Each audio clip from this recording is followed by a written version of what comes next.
Mais néanmoins, l'Iran représente un enjeu existentiel pour la Russie. Pourquoi? À cause de la géographie.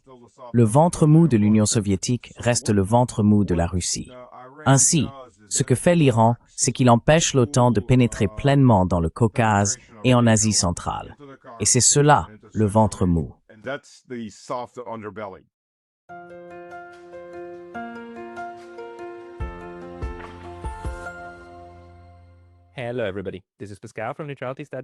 Bonjour à tous. Ici Pascal des études sur la neutralité et aujourd'hui je m'entretiens avec Stanislav Krapivnik, ancien officier de l'armée américaine, cadre dans la chaîne d'approvisionnement et expert politico-militaire qui apporte toujours des analyses précieuses, notamment sur les questions de sécurité en Russie et autour de la Russie. Nous parlons aujourd'hui, le 19 juin, 6 jours après l'attaque d'Israël contre l'Iran, alors que la menace d'une offensive militaire totale des États-Unis est imminente, même si, au moment où nous parlons, cela n'a pas encore eu lieu. Que fera la Russie dans cette situation? Et quel sera l'impact sur la réalité géopolitique en Eurasie? C'est ce que nous voulons aborder aujourd'hui. Alors Stanislav, bienvenue. Bienvenue. Oui, je veux dire, tu as l'habitude d'animer ton propre podcast, non?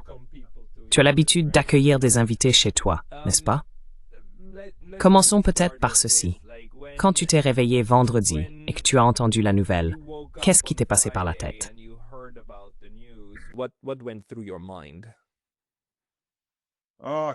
Oh merde, ils l'ont vraiment fait. Oui, je m'y attendais, mais on espère toujours, tu sais, en tant que personne religieuse, tu continues à prier pour qu'ils reculent et qu'ils ne fassent pas cette bêtise, même si tu sais qu'ils vont probablement la faire. Ça ne va pas sauver Israël. Au contraire, ça ne va qu'accélérer sa destruction. Et sa destruction s'accélère.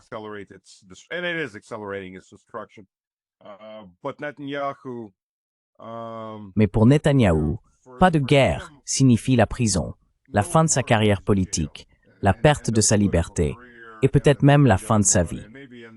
D'après ce que j'ai entendu et les personnes à qui j'ai parlé, il est prêt à aller jusqu'à provoquer une guerre civile interne.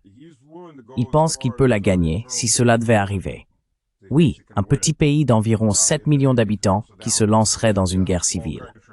Mais, vous savez, c'est une question de pouvoir. Malheureusement, tout se pour sauve.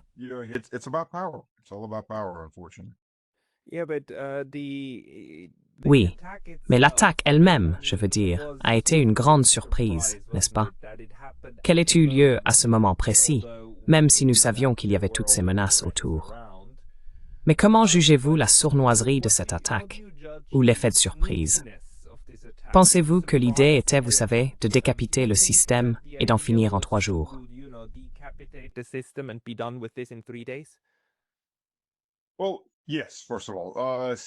Eh bien oui, tout d'abord, la sournoiserie, c'est typiquement israélien.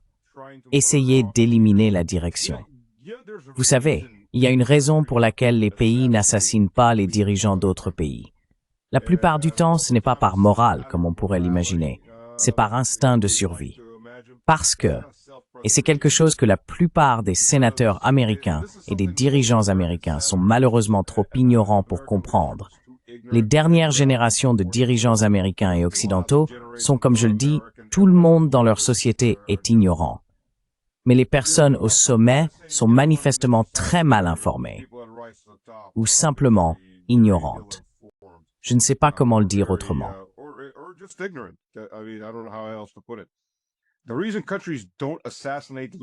La raison pour laquelle les pays n'assassinent pas les dirigeants d'autres pays, c'est parce que cela ouvre la porte à ce que cela vous arrive à vous et à vos propres dirigeants. Peut-être que c'est difficile d'atteindre. Par exemple, les États-Unis ne cessent de crier, vous savez, tuons ces dirigeants, tuons ceux-là. D'accord, c'est vrai, le président et les hauts responsables sont peut-être difficiles à atteindre. Mais il y a des responsables de comté, des responsables d'État, des responsables fédéraux de niveau inférieur ou intermédiaire. Ils deviennent tous des cibles, parce que si je ne peux pas atteindre le grand patron, je prendrai le deuxième ou le troisième. C'est pour cela qu'on n'assassine pas les dirigeants de pays étrangers, parce qu'ensuite ils rendront tous l'appareil.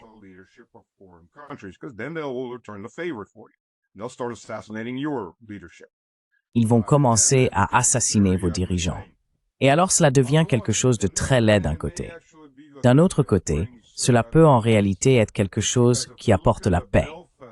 Parce que si l'on regarde les accords de Belfast, qu'a fait l'IRA? L'IRA a compris que tuer des soldats britanniques ou des policiers ne servait à rien, car la classe aristocratique britannique se moquait complètement de ces gens-là. Ils pouvaient toujours en recruter de nouveaux et en envoyer d'autres. Ce sont les petites gens. Et les Russes les appelaient les gens noirs, non pas à cause de la couleur de leur peau, mais à cause de leur travail, les sales boulots. Oui, on peut toujours envoyer plus de ces gens-là.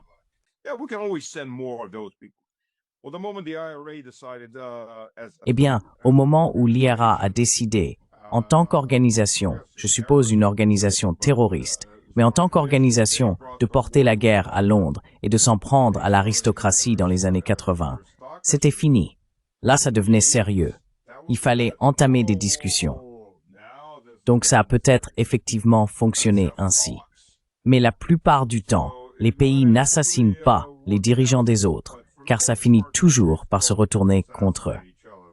Tôt ou tard, cela revient toujours au pays qui l'a fait, et ils commencent à perdre leurs propres dirigeants.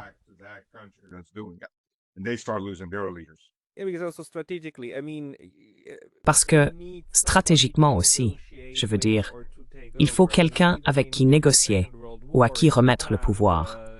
Même pendant la Seconde Guerre mondiale au Japon, les États-Unis n'ont pas visé l'empereur ou le cabinet parce qu'ils voulaient qu'il se rende, et il fallait que la structure soit en place pour permettre la reddition. Pensez-vous qu'il s'agit d'une stratégie similaire aujourd'hui en Iran? Ils ont visé les hauts responsables militaires. Mais nous avons vu dans les médias, et Donald Trump l'a dit publiquement, qu'il n'avait pas donné son accord pour l'assassinat de Khamenei.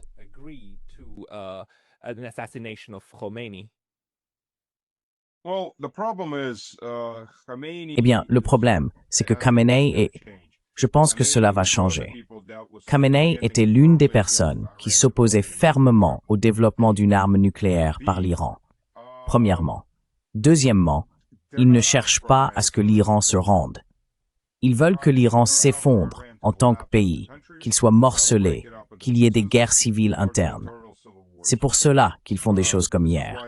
Ils ont fait exploser... À Téhéran, ils ont fait exploser la principale caserne ou le poste de police.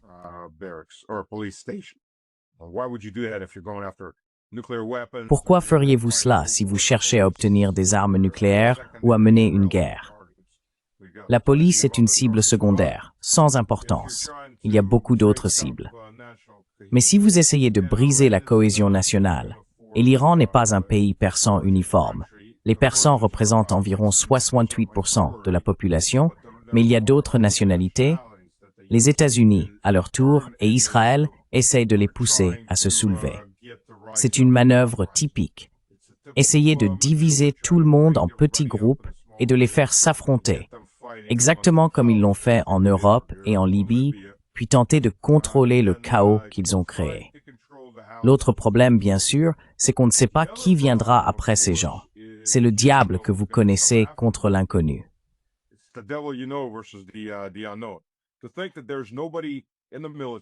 Pensez qu'il n'y a personne dans l'armée, dans une grande structure hiérarchique, ou au sein du gouvernement qui puisse prendre la relève des personnes que vous venez de tuer est absurde. Il y a toujours des personnes plus jeunes ou des individus en attente, prêts à prendre la relève. Certains d'entre eux peuvent être très incompétents. D'autres peuvent être des génies. Vous ne le découvrirez que lorsqu'ils arriveront et prendront le pouvoir. Ce sur quoi vous pouvez presque toujours parier, c'est qu'ils seront beaucoup plus agressivement opposés à vous que les personnes que vous venez d'assassiner. Donc vous savez, c'est un risque assez important.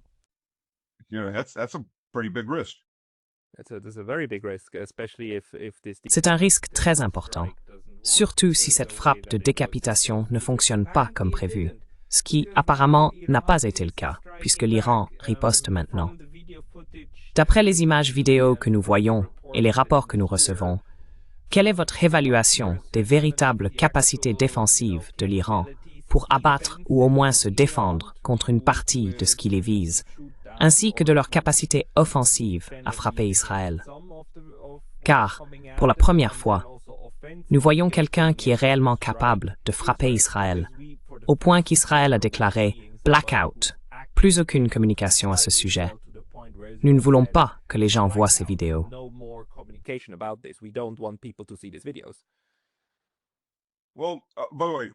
Eh bien, d'ailleurs, pour compléter le point précédent, les États-Unis se sont régulièrement livrés à l'assassinat de dirigeants, et même plus souvent qu'on ne le pense, mais surtout en Europe, par exemple, depuis 1948, lorsque l'opération Gladio a commencé. L'opération Gladio était l'armée de l'ombre, les armées secrètes que la CIA créait partout en Europe, y compris dans des pays neutres.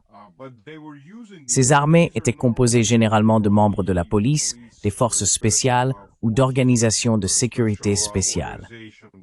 Ils étaient officiellement recrutés au cas où l'Union soviétique lancerait une attaque et occuperait un pays. Ils devaient alors constituer la base d'un mouvement partisan ou de guérilla contre les occupants. En réalité, ces personnes étaient utilisées pour faire avancer les plans américains, ce qui incluait souvent le terrorisme et l'assassinat. L'Italie a été particulièrement touchée par ce phénomène.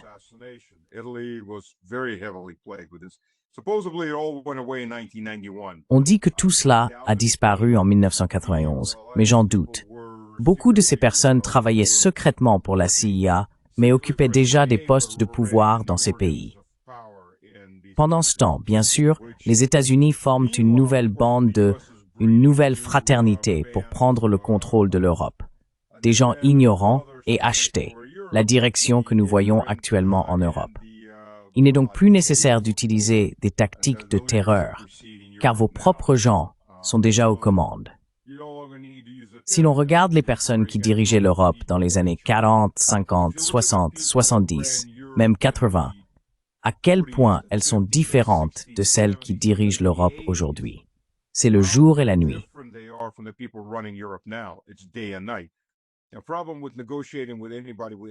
Le problème lorsqu'on négocie avec qui que ce soit en Europe, c'est que, à quelques exceptions près, et cela vaut aussi pour l'Asie de l'Est, ils font tout la même chose. Ils l'ont fait en Amérique latine avec l'opération Condor également. Les personnes avec qui vous négociez aujourd'hui n'ont pas à cœur les intérêts de leur pays. Ils se moquent des intérêts de leur pays. Ils ont une liste de priorités totalement différente, qui a très peu à voir avec ce qui est le mieux pour l'Allemagne, ce qui est le mieux pour la France, sur le plan géopolitique, économique, etc. Si vous regardez les assassinats, il y avait un groupe d'officiers qui a tenté de prendre le pouvoir à De Gaulle lorsque celui-ci a entamé des négociations pour séparer l'Algérie.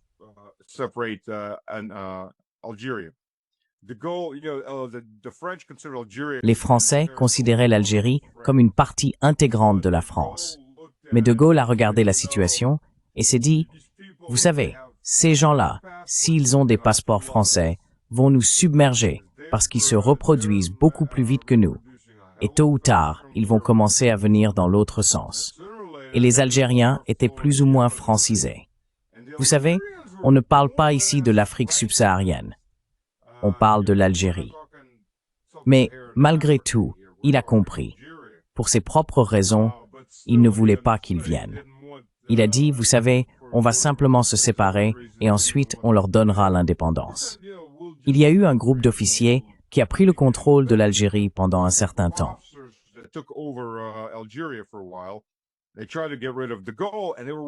Ils ont essayé de se débarrasser de De Gaulle et ils travaillaient directement avec la CIA.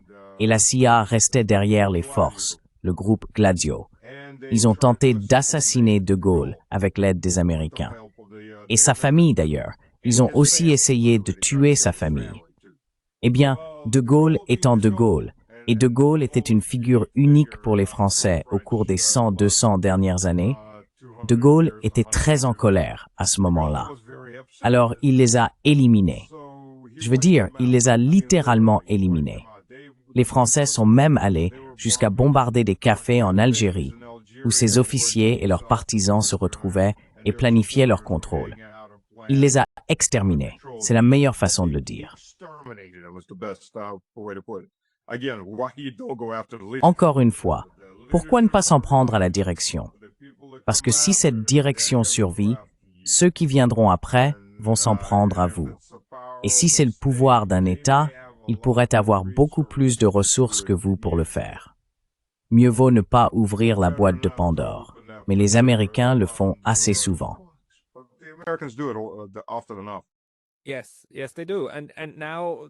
Oui, c'est le cas. Et maintenant, ils ont créé un autre problème, un autre bourbier. Car que va faire la Russie? Je veux dire, penser que cela ne concernera qu'Israël et les États-Unis, que ce soit de manière secrète ou ouverte, contre l'Iran, c'est sous-estimer la complexité de la situation. Non seulement la géographie, mais aussi la politique des interactions entre les différents acteurs. Quelle est donc votre analyse de la façon dont la Russie perçoit cela?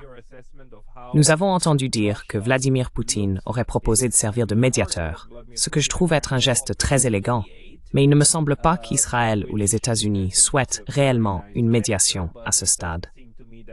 Alors, quel est le point de vue de la Russie sur cette situation?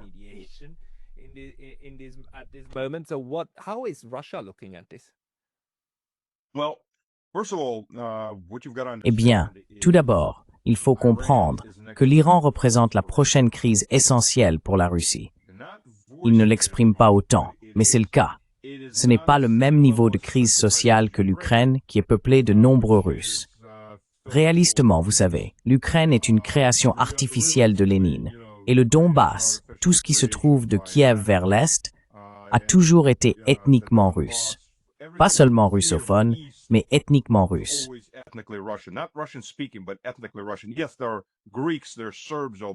Oui, il y a des Grecs, des Serbes ou des Bulgares qui ont été autorisés à immigrer depuis la Turquie, depuis l'Empire ottoman et certaines de ces régions.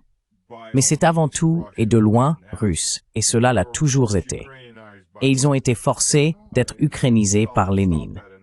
Staline a mis fin à cela au milieu des années 1930, lorsqu'il s'est rendu compte que cela ne faisait que créer tout un tas de nazis. En gros, même s'ils n'étaient pas appelés nazis à ce moment-là, mais ainsi de suite. Donc, l'Ukraine représente une crise existentielle bien plus grave. Mais néanmoins, l'Iran est la prochaine crise de ce type. Et pourquoi? À cause de la géographie. Le ventre mou de l'Union soviétique reste le ventre mou de la Russie. Ce que fait l'Iran, c'est qu'il bloque la pénétration totale de l'OTAN dans le Caucase et en Asie centrale. Et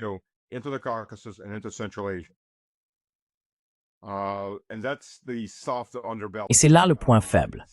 De nos jours, ce n'est plus tellement le Caucase. Nous avons eu la première et la deuxième guerre de Tchétchénie.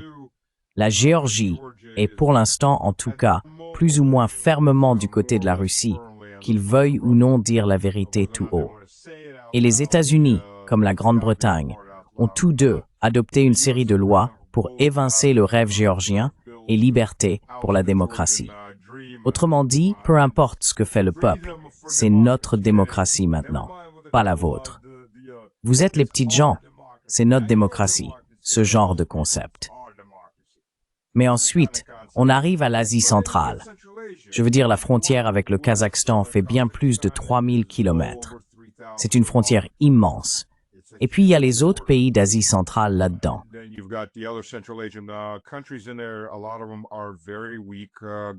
Beaucoup de ces gouvernements sont en réalité très faibles et ont des problèmes internes. Et les Américains en profitent constamment. Leur capacité à en tirer parti est actuellement limitée à cause des restrictions de voyage. En gros, l'Iran, l'Afghanistan et la Chine forment le mur du Sud. Si vous éliminez l'Iran, cela ouvre les routes vers l'Asie centrale, puis vers la Russie centrale, la plaine de Sibérie occidentale, la région de l'Oural et la partie orientale de l'Europe. Parce que la plupart des gens oublient que la Russie possède un quart de l'Europe. Ils disent « Oh, nous sommes Européens ». Oui, mais nous possédons un quart de l'Europe. Il ne faut donc pas l'oublier. L'Europe, ce sont les montagnes de l'Oural et les montagnes du Caucase du Nord.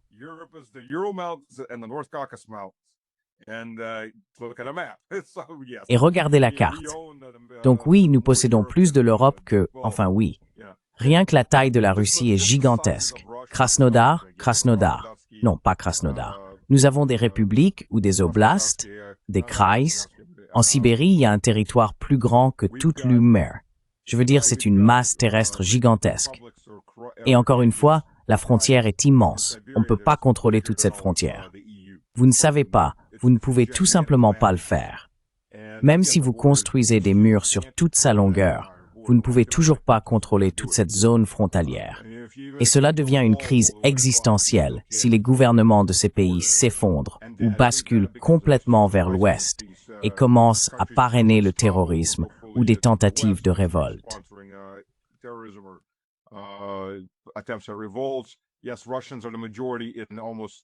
Oui, les Russes sont majoritaires dans presque toutes les provinces ou républiques russes, mais il existe d'importantes minorités. 180 groupes minoritaires ou groupes ethniques différents vivent en Russie. Les Tatars, qui sont en réalité les Bulgares de la Volga, les communistes les ont renommés Tatars, sont les plus nombreux dans la région de Kazan. Et les Tchétchènes, je pense, sont les deuxièmes en nombre. Ensuite, il y a des groupes de plus en plus petits. Nous n'avons pas colonisé comme l'Occident. Nous n'avons pas exterminé les minorités. Tout le monde est toujours au même endroit. Nous avons construit des villes. Nous avons construit des écoles. Beaucoup d'entre eux sont russifiés parce que le processus fait qu'ils s'assimilent au groupe majoritaire. Mais personne n'a jamais été exterminé. Personne n'est forcé à s'assimiler. Donc toutes ces minorités sont là et on peut toujours trouver des éléments avec lesquels travailler. Pour la Russie, c'est donc une crise existentielle.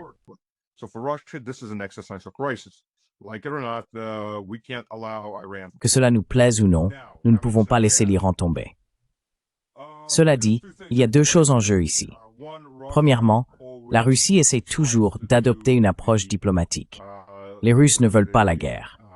Oui, cela va à l'encontre de tous les stéréotypes occidentaux.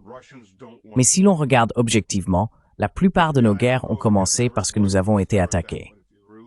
Ensuite, nous avons simplement suivi l'attaquant chez lui et lui avons fait goûter à sa propre médecine. Et les gens se souviennent. Oh, les Russes arrivent. Oui, mais vous ne vous souvenez pas que vous êtes venus chez nous en premier. D'une manière ou d'une autre, tout le monde oublie cette partie. C'est la partie dont on ne parle pas. Eh bien, le gouvernement russe a toujours essayé de privilégier les négociations de paix. Avant tout, en commençant même je ne vais plus remonter jusqu'au Moyen-Âge, mais prenons Pierre le Grand, même lors de ses guerres contre Charles.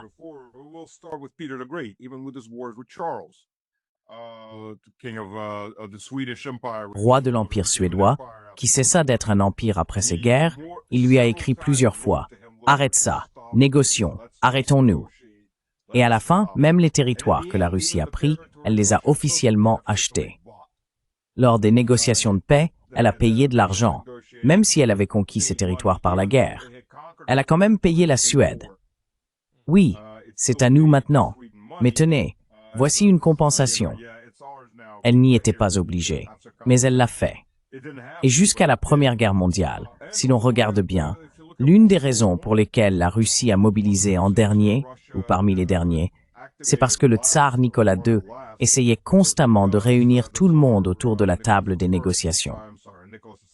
Le malheur, c'est que tout le monde en Europe préparait déjà les défilés de la victoire après la supposée guerre de 2 mois.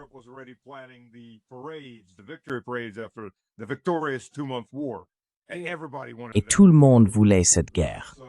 Donc, encore une fois, nous revenons à la Russie qui essaye de négocier, mais cela ne veut pas dire que la Russie n'est pas prête à se battre. Puis-je juste ajouter une petite chose? Parce que j'enseigne aussi un cours sur le droit international. Je dois rappeler à tout le monde encore et encore les conventions de la Haye sur la paix. Et la Haye, la paix, pas le traité, pardon. Les négociations de 1889 et 1907, d'immenses conférences. C'est le mot que je cherchais. Les conférences de la paix, qui ont été un immense succès, très importantes pour le droit international. Ce sont des idées de Nicolas II. C'était une initiative russe. Les gens omettent constamment cela dans les livres d'histoire. Et oui, cela n'a pas fonctionné comme prévu. Mais c'était la plus grande tentative d'éviter la Première Guerre mondiale par des négociations multilatérales.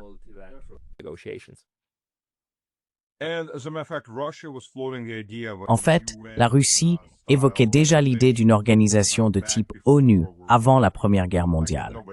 Mais là encore, personne n'était intéressé. Donc, malheureusement, si l'apogée de la culture européenne avait pu être préservé, si le nihilisme de l'après-Première Guerre mondiale n'avait pas pris le dessus, si les guerres idéologiques qui ont vraiment commencé avec la Seconde Guerre mondiale n'avaient pas eu lieu, l'Europe serait aujourd'hui à un tout autre niveau de civilisation. Mais ces événements ont bien eu lieu, et nous avons eu les 100 années que nous avons connues après 1914.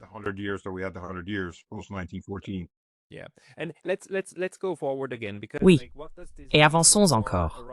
Parce que concrètement, qu'est-ce que cela signifie pour l'approche actuelle de la Russie face à la nouvelle guerre impliquant l'Iran? Et pensez-vous, je veux dire, la Russie et l'Iran ont désormais des accords de sécurité, même s'ils ne contiennent aucun mécanisme automatique du type « une attaque contre l'un est une attaque contre l'autre ». Mais il est clair qu'au niveau diplomatique aussi, l'Iran et la Russie sont étroitement liés, notamment à travers les BRICS.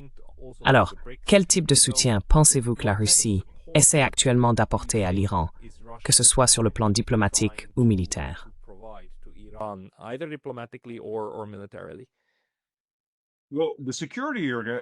Eh bien, les dispositions de sécurité, c'est autre chose. La Russie a ratifié de son côté. L'Iran ne l'avait pas fait jusqu'à il y a 2 jours. Je pense que du côté iranien, ils craignaient de compromettre toute négociation avec les États-Unis. Maintenant, ils l'ont fait.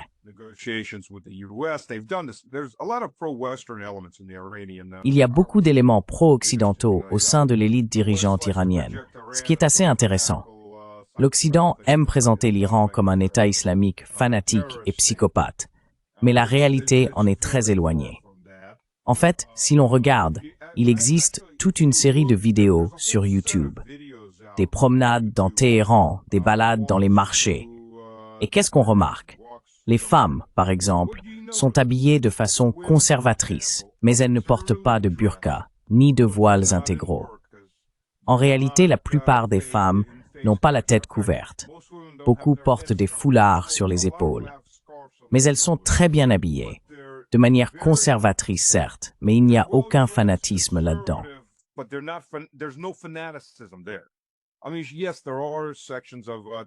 Je veux dire, oui, il y a des quartiers de Téhéran qui sont extrêmement religieux. Certains quartiers sont semi-religieux. Les femmes ont la tête couverte et tout le reste. Leur visage n'est pas couvert, mais elles ont la tête couverte. Mais ensuite, on arrive dans d'autres zones qui ne ressemblent absolument pas à ça. Il n'y a pas de police religieuse comme en Arabie Saoudite, qui court partout, prête à battre les gens à moitié morts, parce que, oh, vous avez regardé du mauvais côté, ou votre voile a glissé, ou autre chose. Il n'y a absolument rien de tel.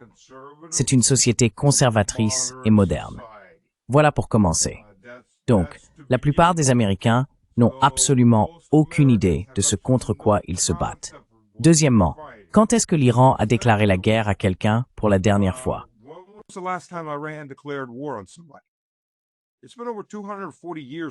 Cela fait plus de 240 ans que l'Iran n'a pas déclenché de guerre. L'un des derniers conflits auxquels l'Iran a participé était en fait contre nous, et les Britanniques.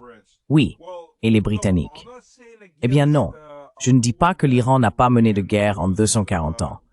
Je dis que l'Iran n'a pas commencé de guerre depuis 240 ans.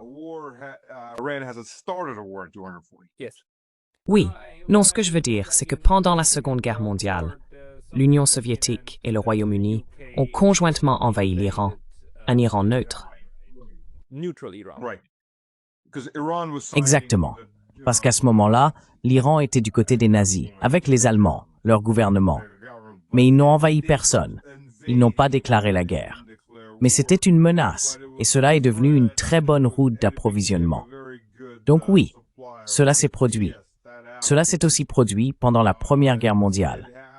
Les Britanniques sont montés en Iran.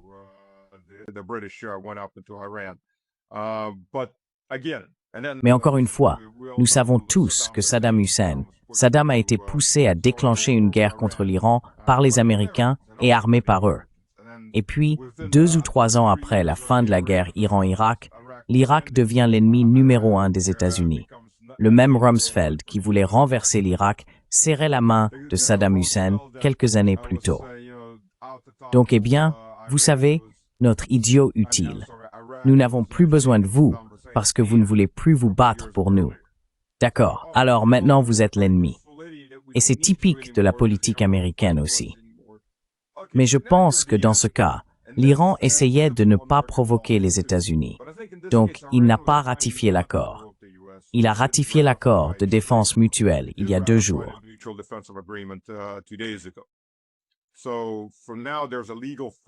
Pour l'instant, il existe un cadre juridique des 2 côtés concernant la défense mutuelle. La première démarche de la Russie consiste toujours à essayer de faire avancer les négociations, offrant à Trump une porte de sortie. Le problème, c'est que je ne pense pas que Trump veuille une porte de sortie.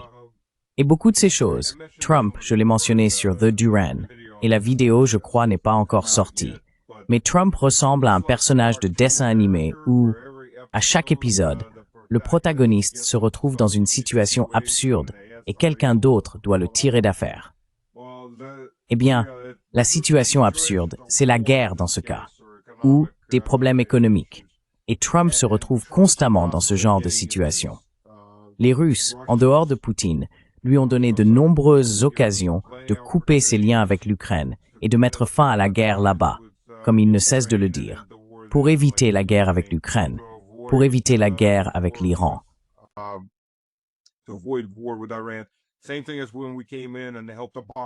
C'est la même chose que lorsque nous sommes intervenus pour aider Obama, alors qu'il voulait une guerre contre la Syrie qui aurait été désastreuse pour les États-Unis, avant tout.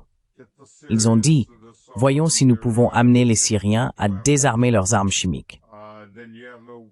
Ainsi, il n'y aurait plus de raison de faire la guerre, puisque la raison officielle était l'attaque aux armes chimiques, les armes de destruction massive. D'ailleurs, les États-Unis possèdent toujours leurs armes chimiques. Ils ont signé un accord avec la Russie. La Russie a détruit ses armes chimiques. Les États-Unis ont traîné. Et puis, la raison finale donnée par les États-Unis pour ne pas détruire leurs armes chimiques. Nous ne pouvons pas nous permettre l'incinérateur. Vraiment? Est-ce vrai? C'était littéralement la réponse du côté américain. Nous n'avons tout simplement pas l'argent pour un incinérateur. Les grands porte-avions engloutissent tous les milliards. Nous ne pouvons pas incinérer les armes, je suis désolé. Mais merci d'avoir incinéré vos armes. Donc oui, voilà, jusqu'où on peut faire confiance aux États-Unis. Je veux dire, il faut que ce soit constamment inspecté.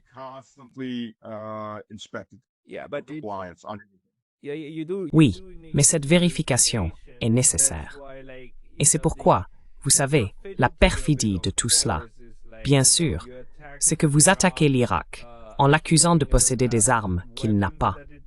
Vous attaquez la Syrie en l'accusant de posséder des armes qu'elle n'a pas. Et vous faites la même chose avec l'Iran, en leur disant « Oh, ils n'ont pas abandonné les armes qu'ils n'ont pas. » Je veux dire, il n'y a rien à abandonner, n'est-ce pas? Oui. Mais malheureusement, ça fonctionne encore.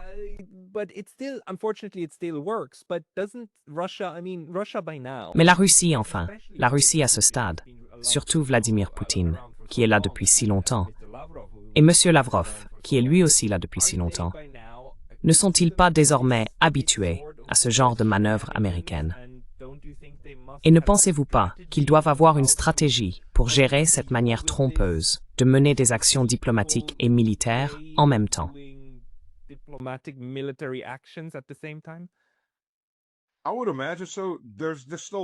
Je le suppose. Il faut aussi comprendre que même la société russe n'est pas monolithique. Il existe des éléments pro-occidentaux, certains parce qu'ils sont idéologiquement pro-occidentaux, et d'autres parce qu'ils sont payés par l'Occident pour l'être. Ils sont désormais minoritaires. Beaucoup d'entre eux ont fui.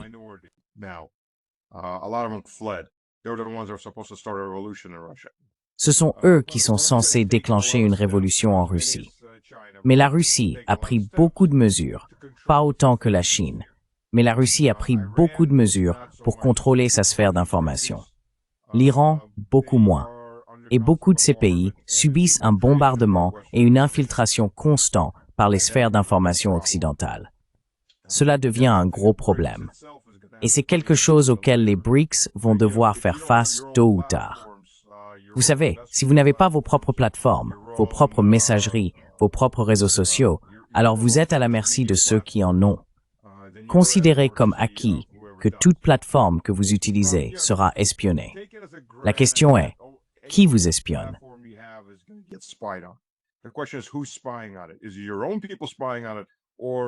Est-ce que ce sont vos propres concitoyens qui l'espionnent ou bien ceux qui veulent détruire votre pays?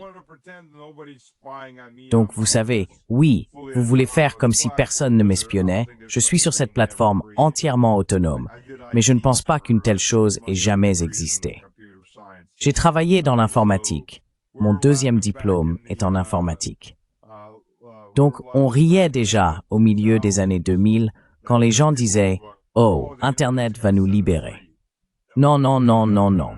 Vous n'avez vraiment aucune idée de la facilité avec laquelle on peut contrôler les gens, les manipuler via Internet, surtout pour contrôler ou du moins cataloguer les déplacements des gens.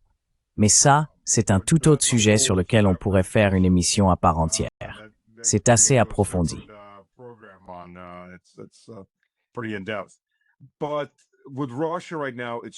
Mais avec la Russie en ce moment, d'un côté, elle essaie de négocier.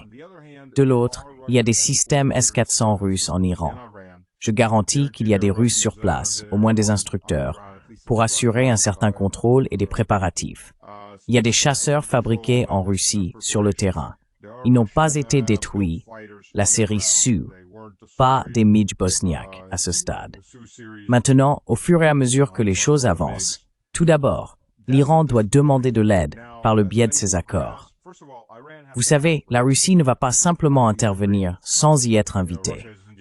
La Russie est sous pression à cause du conflit en Ukraine, mais pas au point de ne pas pouvoir aider.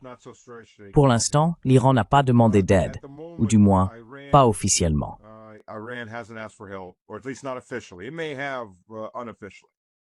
Il se peut que ce soit le cas de manière officieuse. La route d'approvisionnement vers l'Iran est très facile, évidemment la mer Caspienne. La Russie s'est garantie. Mais l'une des choses que la Russie fera pour l'Iran, c'est de fournir du carburant.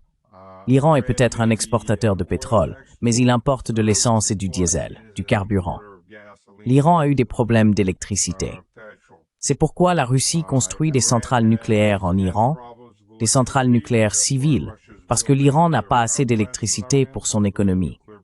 L'énergie, l'énergie c'est tout. À mesure que l'on passe de la force humaine à la force animale, puis à la vapeur, à l'énergie hydraulique, etc., la société se développe, ce que selon moi, aucun des Verts allemands n'a jamais compris.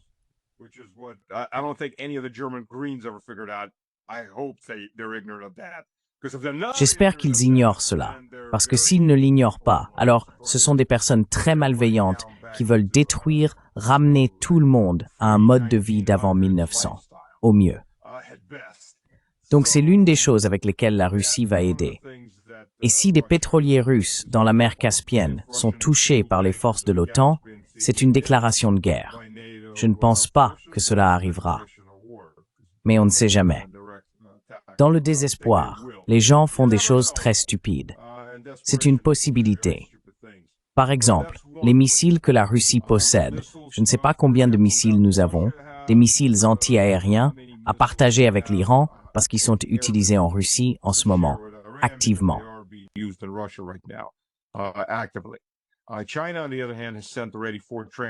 La Chine, en revanche, a déjà envoyé 4 avions de transport militaire en Iran, défiant pratiquement les Israéliens de frapper un avion chinois. Donc, d'une manière ou d'une autre, des pièces et du matériel vont affluer en Iran. Maintenant, Si l'on a l'impression que l'Iran est sur le point de tomber, la Russie pourrait aller beaucoup plus loin, et elle en a la capacité militaire. Cela dit, il faut d'abord considérer une chose. Il est fort probable que l'Iran commence à manquer de missiles antiaériens. C'est aussi le cas de tout l'Occident, et d'Israël en premier lieu. En réalité, lors de combats intensifs à base de missiles, personne n'a assez de missiles. En Israël, par exemple, il y a le dôme de fer. Il existe en fait 3 niveaux de défense aérienne en Israël. Le dôme de fer, qui est le plus célèbre, est en réalité le moins efficace.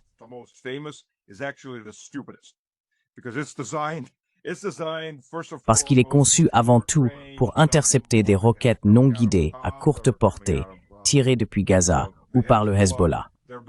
Ce sont essentiellement des roquettes balistiques à courte portée. Ce ne sont pas des missiles. Elles ne sont pas manœuvrables. Elles montent dans les airs et suivent une trajectoire prévisible. Ce que fait le dôme de fer, c'est calculer où chaque roquette balistique est susceptible de tomber. Si elle doit atterrir dans le désert, il ne tire pas. Ou si c'est à la périphérie d'un petit village, il ne tire pas non plus. Si elle vise l'une des villes, alors il essaye de l'intercepter. Mais ce système est surchargé. Il est à court de missiles. Les systèmes américains sont à court de missiles. Toute l'OTAN est à court de missiles. Un rapport a indiqué que l'ensemble de l'OTAN ne disposait que d'environ 25% des systèmes anti-aériens nécessaires pour défendre son espace aérien.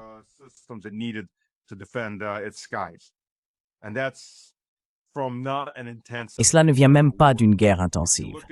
Si vous regardez simplement le système Patriot, il faut se rappeler une chose à propos des fabricants militaires américains, surtout les fabricants américains modernes. Leur objectif n'est pas de créer un système bien conçu et efficace. Leur objectif est de créer des sources de revenus, des flux financiers. L'une des façons d'y parvenir est de fabriquer du matériel qui tombe souvent en panne, afin que vous deviez constamment envoyer des pièces détachées, envoyer des techniciens ou former des techniciens militaires pour s'en occuper. Et tout cela, ce sont des sources de revenus. Vous savez, c'est le même principe. On vous vend la cafetière à bas prix, mais vous achèterez le café à partir de maintenant. C'est là-dessus que nous faisons de l'argent, le café ou les imprimantes.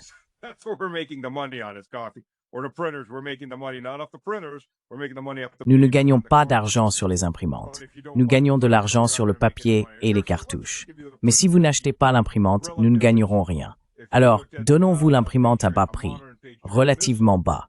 Si vous regardez un missile Patriot moderne, il coûte 5 millions de dollars pièce. 5 millions de dollars? Oui. Lors de la première guerre du Golfe, c'était 1 million. Donc oui, le prix a augmenté de 400%. Oui, ça, c'est un peu d'inflation. C'est peut-être même encore plus cher aujourd'hui. Et voici pourquoi ils sont si chers, l'une des principales raisons. Ce n'est pas seulement parce que le gouvernement américain est prêt à payer ce prix. C'est aussi parce que Raytheon a augmenté sa production de missiles en raison de la hausse de la demande.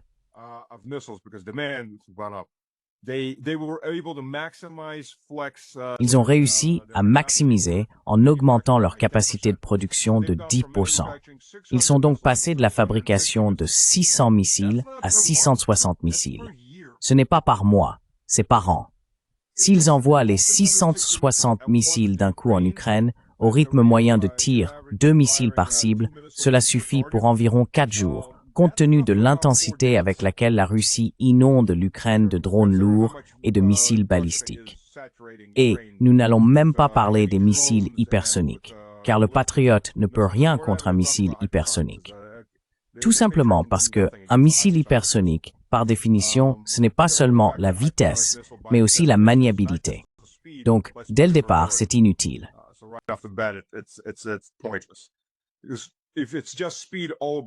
S'il ne s'agit que de la vitesse, tous les missiles balistiques sont hypersoniques lorsqu'ils arrivent, car ils atteignent tous environ Mach 6 à Mach 10.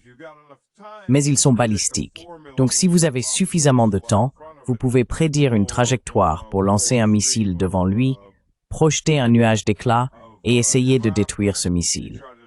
Mais ensuite, il y a le système américain THAAD, qui est le plus récent. D'un côté, Les radars sont de tout premier ordre, mais ce sont d'énormes cibles radars, parce qu'ils s'illuminent. Je veux dire, on ne peut pas les manquer. D'un autre côté, ils utilisent la technologie du hit to kill.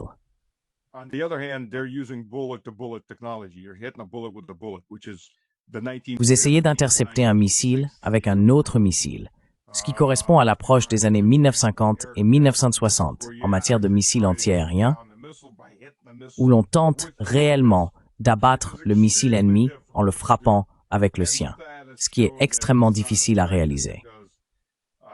Et le système THAAD a montré qu'il n'était pas efficace, car des missiles balistiques yéménites qui ne sont pas particulièrement sophistiqués ont tout de même réussi à passer et à frapper l'aéroport israélien.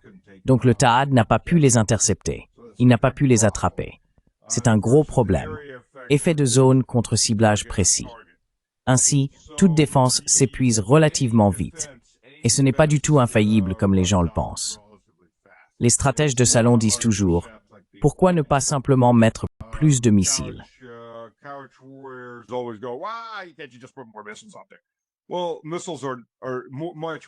Eh bien, les missiles sont souvent beaucoup plus chers, les missiles antiaériens, que ce qui vous est lancé dessus. Et c'est simplement que les quantités nécessaires à utiliser sont folles, et ils perdent certains des systèmes. Si vous regardez certaines vidéos avant que les Israéliens ne commencent une répression massive sur la publication de vidéos, il y a des lanceurs situés dans des quartiers civils. Vous les voyez lancer, lancer, lancer, puis quelque chose les frappe. Souvent, c'est un missile manœuvrable. Donc ce n'est pas un missile balistique, c'est un missile manœuvrable, peut-être hypersonique. Et ils arrivent généralement dans la deuxième vague, parce que vous voulez que l'ennemi se dévoile.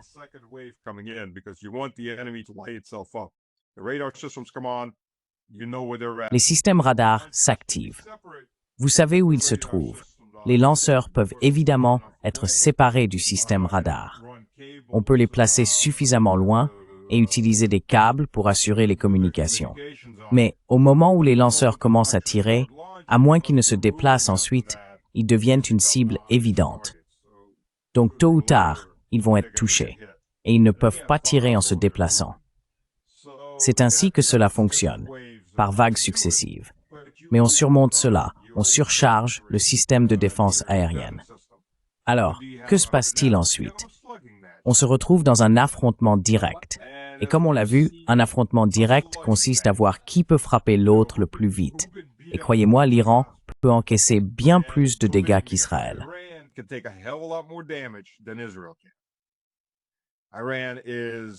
L'Iran compte 90 millions d'habitants contre 7 millions pour Israël. Israël avait autrefois environ 9 millions d'habitants, mais les gens fuient Israël de tous côtés, ce dont on ne parle pas particulièrement. D'ailleurs, il y a maintenant une interdiction de voyager. Aucun Israélien n'est autorisé à quitter Israël.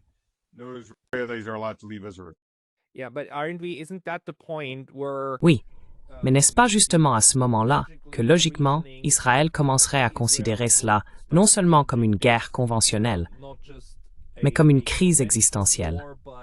Et c'est là qu'ils commenceraient à utiliser leur arsenal nucléaire. Oui, il pourrait peut-être à certains égards être justifié, si ce n'était pas pour le fait que l'Iran a dit « Vous arrêtez, nous arrêtons ». Oui, exactement. Je veux dire, ce serait la chose rationnelle à faire.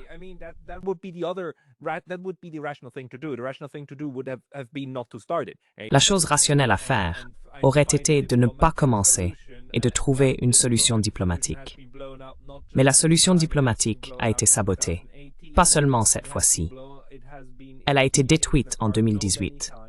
Elle a été démantelée tant de fois qu'on a l'impression que ce qu'ils recherchent, c'est une guerre totale. Et ensuite, soit les États-Unis commencent à intervenir et utilisent leurs capacités, soit les Israéliens utiliseront l'arme nucléaire et diront à tout le monde « Oh, nous n'avions pas d'autre choix ». Je veux dire, vois-tu un autre scénario possible à l'horizon?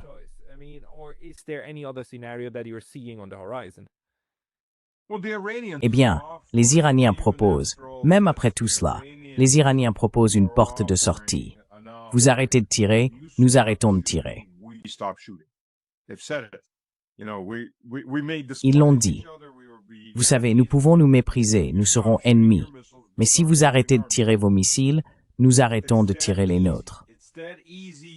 C'est aussi simple que ça. C'est aussi simple, mais ce n'est pas si simple. Parce que pour Netanyahou, surtout après cela, après que des quartiers entiers aient été détruits et commencent à ressembler aux victimes d'Israël plutôt qu'à Israël lui-même, soudainement, ses chances de survie sont devenues nulles. Et chose intéressante, avec Netanyahou, nous avons affaire au même niveau de racaille que nous voyons chez Zelensky et d'autres personnes. Les parents de Zelensky vivent en Israël dans un manoir qu'il leur a acheté. Sa femme et ses enfants vivent à Londres. Zelensky est hors du pays autant que possible.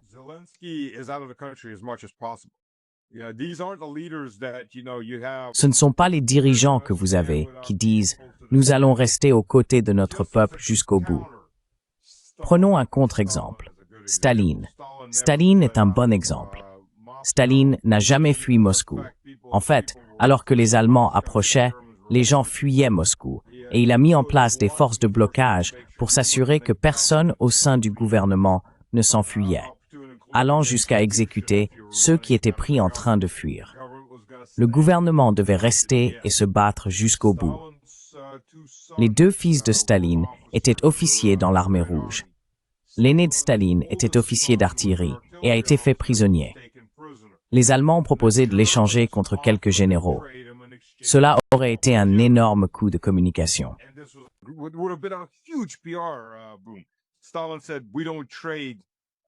Staline a dit « Nous n'échangeons pas de soldats et nous ne faisons plus d'échange de soldats, des sous-officiers contre des généraux. » Il a dit « Non, mon fils est là-bas. » Et son fils s'est suicidé parce qu'il avait compris ce qu'il représentait pour les Allemands.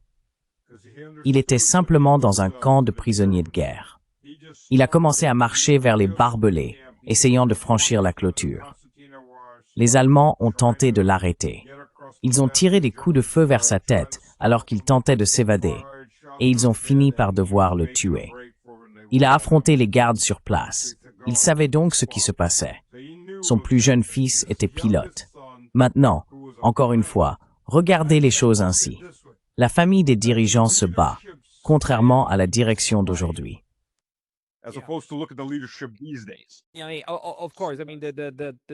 Oui, bien sûr. Je veux dire, le niveau est complètement différent. Mais cela laisse tout de même la question ouverte pour Israël. Sommes-nous en train de nous diriger vers ce type d'escalade? Et est-ce qu'à un moment donné, Israël ou Netanyahou pourrait menacer Trump en disant « Soit tu interviens, soit j'utilise la bombe ».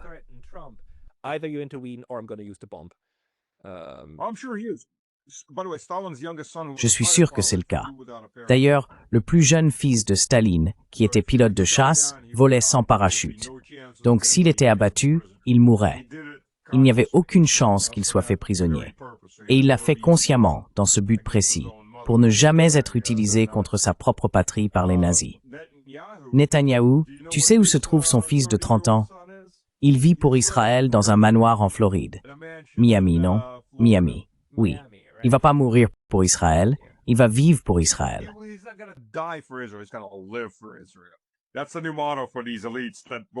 C'est le nouveau slogan de ces élites qui n'enverront jamais leurs propres enfants faire ce qu'elles demandent aux petites gens de faire. Il y a déjà un autre niveau d'enjeu, car les familles de ces personnes, si elles en ont, ne sont pas en première ligne. Elles n'ont pas autant à perdre, comme disent les Américains. Et elles sont protégées, simplement protégées. Oui, absolument. Absolument. Donc il leur est plus facile de faire monter les tensions.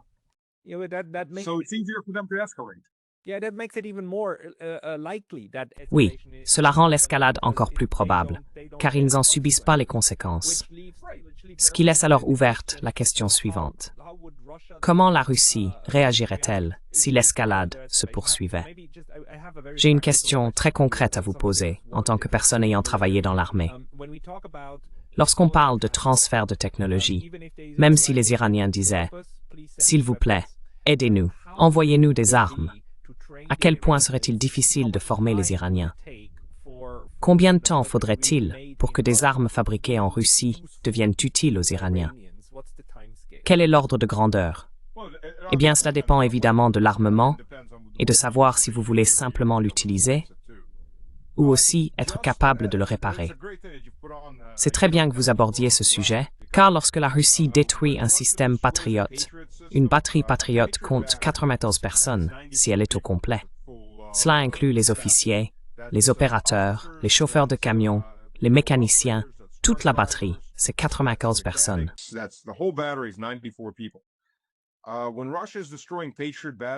Quand la Russie détruit des batteries patriotes en ce moment en Ukraine, ce ne sont pas des Ukrainiens qui sont tués. Ce sont des Américains, des Britanniques, des Allemands ou des Polonais qui sont tués.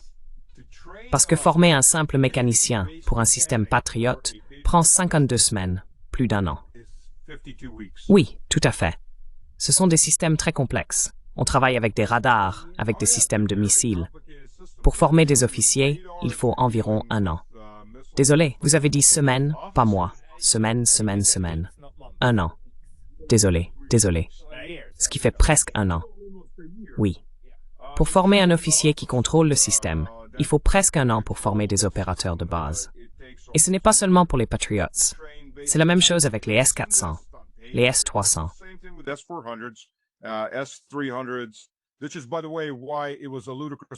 C'est d'ailleurs pour cela qu'il était absurde de penser que l'avion de ligne malaisien avait été abattu par des rebelles russes, dans l'est de l'Ukraine, qui étaient auparavant presque tous des mineurs, des agriculteurs et des ouvriers sidérurgistes. On ne s'assoit pas simplement derrière un système de défense antiaérienne moderne, même un système moderne des années 70 ou 80, et on l'utilise. Ce n'est pas possible. C'est un équipement très complexe, car il ne s'agit pas seulement d'un lanceur. Il y a un radar, un système d'acquisition, un système de contrôle et un lanceur. Le lanceur ne représente qu'environ la moitié du système. Il y a différents véhicules avec différents systèmes intégrés. Et c'est la même chose. Vous savez, ce que vous voyez dans les vidéos, c'est le lanceur S-400 ou S-300 avec les gros tubes qui se lèvent, puis il décolle et lance.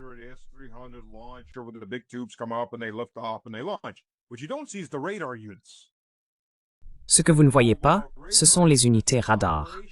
Ce sont des unités radar mobiles et des unités d'opération qui font partie intégrante de tout le système. Vous ne voyez que la partie spectaculaire, le côté sensationnaliste de la guerre, les missiles qui sont lancés. Mais vous ne voyez pas tout ce qu'il faut pour réellement contrôler cela et amener un missile sur sa cible. C'est donc une toute autre affaire, et cela demande beaucoup de temps pour se préparer. Aujourd'hui, la Russie forme des Iraniens depuis plusieurs années déjà.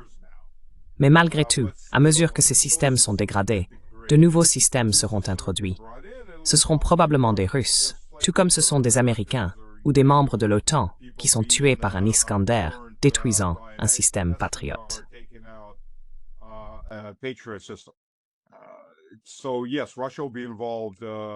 Donc, oui, la Russie sera impliquée à 100%. Ce sera peut-être une guerre par procuration pour la Russie, une sorte de retour d'ascenseur envers les États-Unis pour l'Ukraine. Mais il y aura quand même des Russes sur place, tout comme il y avait des Russes dans les systèmes antiaériens au Vietnam, des Soviétiques en l'occurrence. Donc, selon votre analyse, quelle que soit l'issue, si la technologie russe est utilisée en Iran pour repousser une attaque américano-israélienne, il y aura en pratique des forces américaines et russes qui s'affronteront, même si cela n'est pas officiellement reconnu, comme ce n'est pas reconnu en Ukraine. Exactement. Vous savez, Hakseth, c'est un exemple parfait.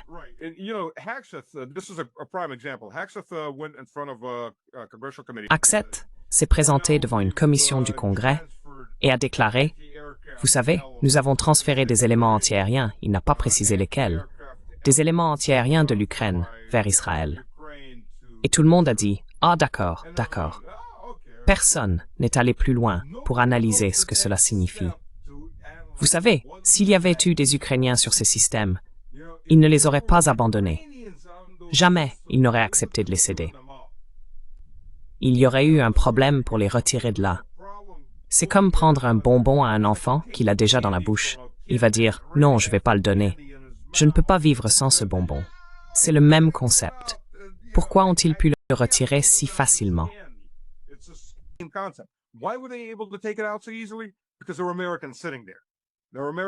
Parce qu'il y avait des Américains assis là. Il y avait des soldats américains qui utilisaient ces systèmes, alors ils ont tout remballé, ont fait demi-tour et sont repartis. Et, vous savez, c'est entre les mains des Américains. C'est l'implication que personne n'a franchi l'étape suivante. Pour se demander « Oh, attendez une minute. Comment avez-vous fait ça aussi rapidement? Qui conduit les camions? Qui opère le missile? » D'accord. Maintenant, nous comprenons. C'est l'implication si on analyse un peu plus loin, mais ce n'est jamais mentionné comme un petit fait. Donc, même chose ici.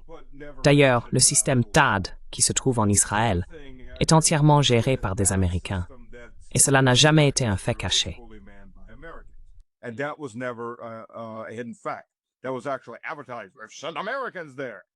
C'était en fait annoncé. Envoyer des Américains là-bas, ce qui devient un déclencheur parce que les radars THAAD sont justement, ils peuvent détecter au-delà de l'horizon. Ce sont des radars à très longue portée et à haute intensité, donc ils deviennent une cible de choix à éliminer. Je veux dire, le programme nucléaire israélien est l'un des secrets militaires les mieux gardés, je dirais, au monde. Mais avons-nous la moindre indication sur qui détient le contrôle ultime du lancement? Je veux dire, nous savons qu'il a été construit avec l'aide évidente des États-Unis. Pensez-vous que les États-Unis en gardent le contrôle? Parce que nous savons, par exemple, que le partage nucléaire en Europe repose sur un accord très simple.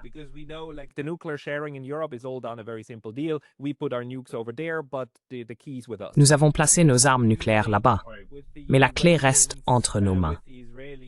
Pensez-vous qu'avec les Iraniens, avec les Israéliens, les Américains, aient réellement abandonné les clés? Les clés sont-elles entre les mains des Israéliens? Eh bien, c'est un secret tellement bien gardé que ça pourrait avoir été l'une des raisons pour lesquelles Kennedy a littéralement perdu la vie sous plusieurs balles dans cette affaire. Car l'un des éléments mis en avant par les documents déclassifiés était l'implication israélienne avec Kennedy. Kennedy était très en colère que les Israéliens aient volé la technologie nucléaire américaine. Et ils l'ont volée. Elle ne leur a pas été donnée. Enfin, elle leur a peut-être été donnée par la CIA, mais en tant que politique officielle américaine du côté du président, non. Elle ne leur a pas été donnée.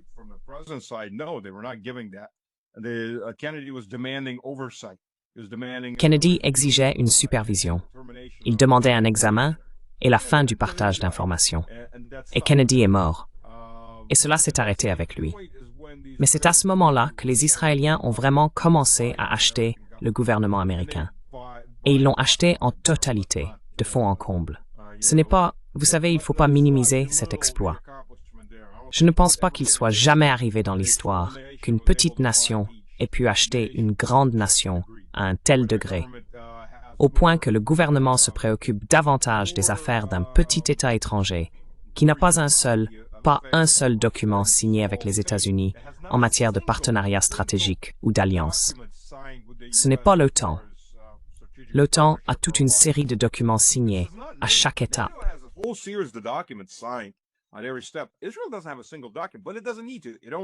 Israël n'a pas besoin d'un seul document, et il n'en a pas besoin. Il possède le gouvernement américain. Je veux dire, vous savez, on ne demande pas aux membres du Congrès s'ils ont la double nationalité. Et c'est complètement fou quand on y pense. Vos parlementaires ont la double nationalité. Alors, dans l'intérêt de qui agissent-ils vraiment, au fond? S'ils sont immigrés, on peut déjà se poser la question. Sont-ils encore plus loyaux envers leur pays d'origine ou envers le nouveau pays? S'ils ont la double nationalité avec ce pays, oui, cela soulève vraiment un gros doute. Je veux dire, il y avait, je ne me souviens plus de son nom, mais il y avait un membre du Sénat qui se promenait en uniforme israélien.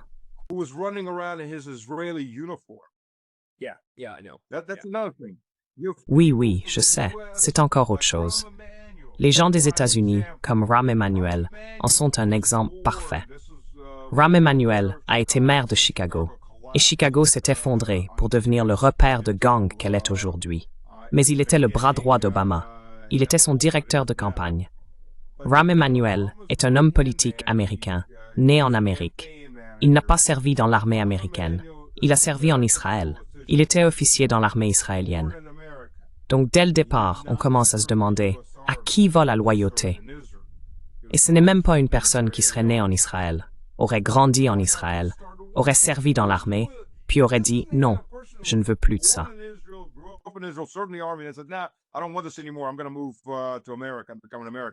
Je vais aller vivre en Amérique et devenir américain. Non, il s'agit d'un Américain qui veut servir dans une nation étrangère, ce qui, soit dit en passant, est contraire à la loi américaine. Mais bon, qui s'en soucie? Et ensuite, il revient et devient un homme politique américain. Donc évidemment, la question est, où vont vos loyautés? Oui. Donc, en conclusion, on peut dire que tous les signes montrent que non, les clés sont entre les mains des Israéliens. Absolument. Et je n'aborde même pas l'aspect évangélique de tout cela. Il m'a fallu 1 an et demi à la télévision russe pour expliquer la secte apocalyptique appelée l'enlèvement.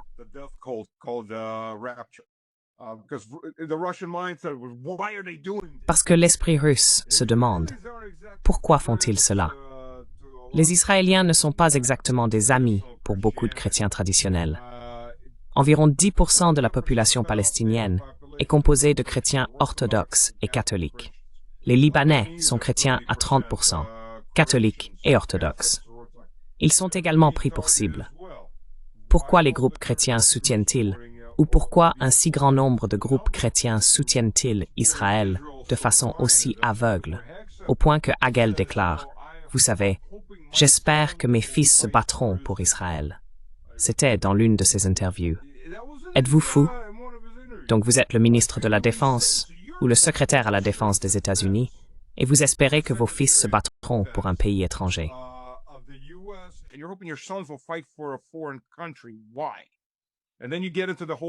Pourquoi? Et ensuite, on entre dans tout un autre sujet. Ce serait un épisode à part entière pour ceux qui ne comprennent pas la perspective évangélique sur l'enlèvement.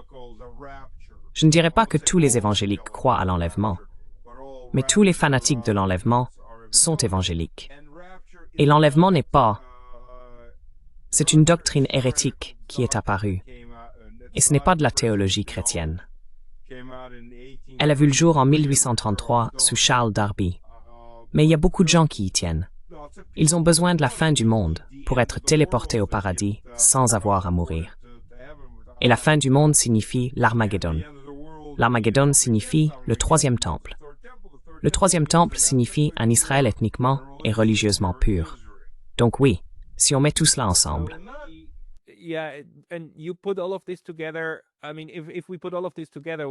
Je veux dire, si on met tout cela ensemble, ce que vous dites, c'est qu'il se dessine une image selon laquelle il faut s'attendre à une escalade massive supplémentaire de la part d'Israël et non à une sortie de crise. À partir des années 1950, la CIA a commencé à infiltrer de nombreux groupes évangéliques. Beaucoup de groupes évangéliques considéraient en fait le gouvernement américain comme l'Antéchrist, ce qui est assez intéressant. La CIA a commencé à infiltrer ces groupes évangéliques et à les amener à voir la Russie comme Gog et Magog. Et cela a fonctionné. Cela a très bien fonctionné.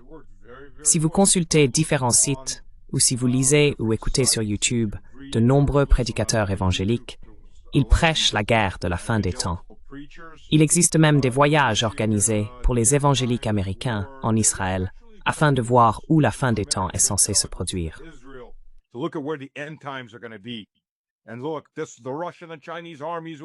Et regardez, les armées russes et chinoises vont descendre par ici et Dieu les frappera. Et on se dit, ces gens sont fous.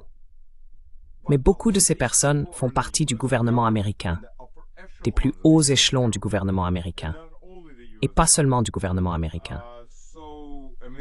Donc, il y a, je veux dire, 80 millions d'évangéliques aux États-Unis. Quel pourcentage d'entre eux croient à l'enlèvement? Je ne sais pas, mais je dirais que c'est la majorité. Et on commence à se rendre compte, quand on met tout cela ensemble, que cela commence à former sa propre logique. Parce que si on sépare ces éléments, cela n'a aucun sens. Pourquoi risquerait-on toute sa nation pour un pays avec lequel on n'a même pas un seul accord signé? C'est un niveau insensé d'intégration entre ces deux nations.